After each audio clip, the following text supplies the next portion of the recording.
Hello everyone, it's Pixels. Today I just wanted to give some thoughts on this new game I've been playing called Starlink Battle for Atlas. This game was a really fun game. I think it's considered a Toys to Life game, though I got it digitally, so for me all the ship parts and whatnot are stored on my Switch. The whole point of the game is you have to liberate a star system called Atlas. This is a really fun process. There's basically a meter on each planet that shows how much percent of the planet is underneath your control, how much percent underneath the Legion, which is the bad guys' control.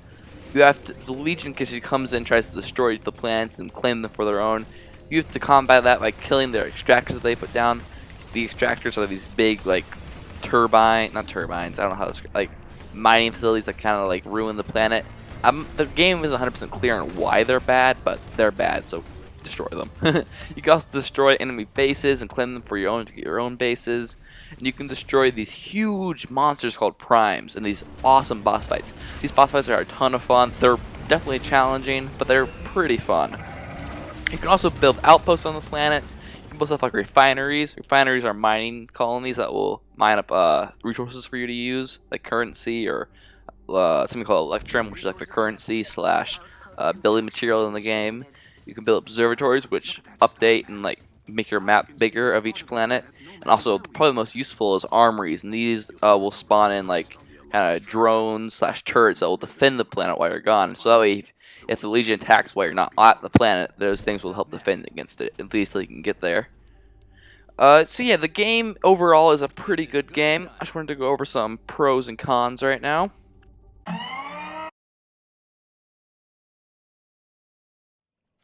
Okay, so first I want to talk about how much there's to do in this game.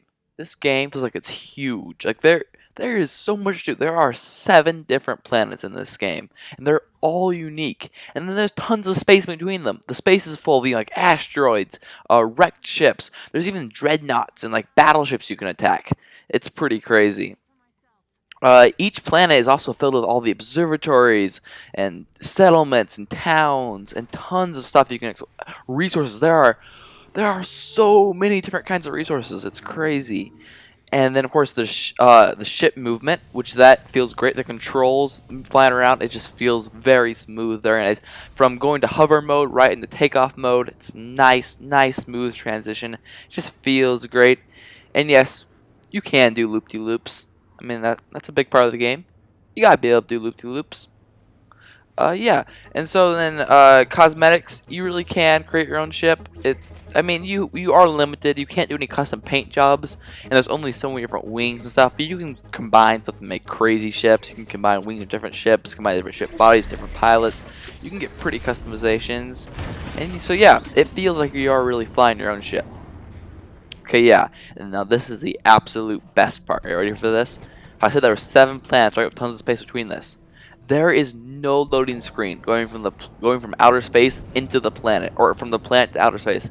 Literally no loading screen. It's a seamless transition. It just looks so cool.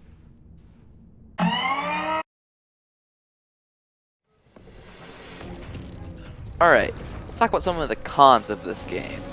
Unfortunately, the quest and the story, they just don't really add up to the rest of the game. Like, the story isn't that deep. It's just like, oh, stop this villain, save this dude, whatever. And a lot of the quests are like fetch quests, like, oh, go bring me this item, or oh, I need you to get rid of this one enemy for me. Nothing really that interesting. Just like I said, yeah, just go get an item or kill an enemy. Like, that's just not that fun. I mean, it's fun for the first few times. After a while, we start playing, like, when you're getting a few hours into the game, and it's like, oh, go kill this guy, or oh, go get this item. It's like, yeah, that's just like, no, I want to do something. I want to do something cool. I want to do something more. I want to do something more fun than that. Yeah. So a lot of it is just, yeah, like I said, after about an hour into the game, the quests are just boring and tedious.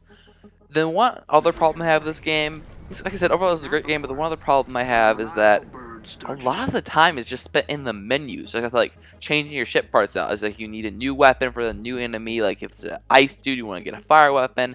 Fire dude, you want to get an ice weapon. It's so much of it just spent in menus, just choosing new weapons and new ship parts. I wish there was some way, like, you can't really change it. I know that the whole gameplay is that, but like, I wish there was some more dynamic way to change the ship parts.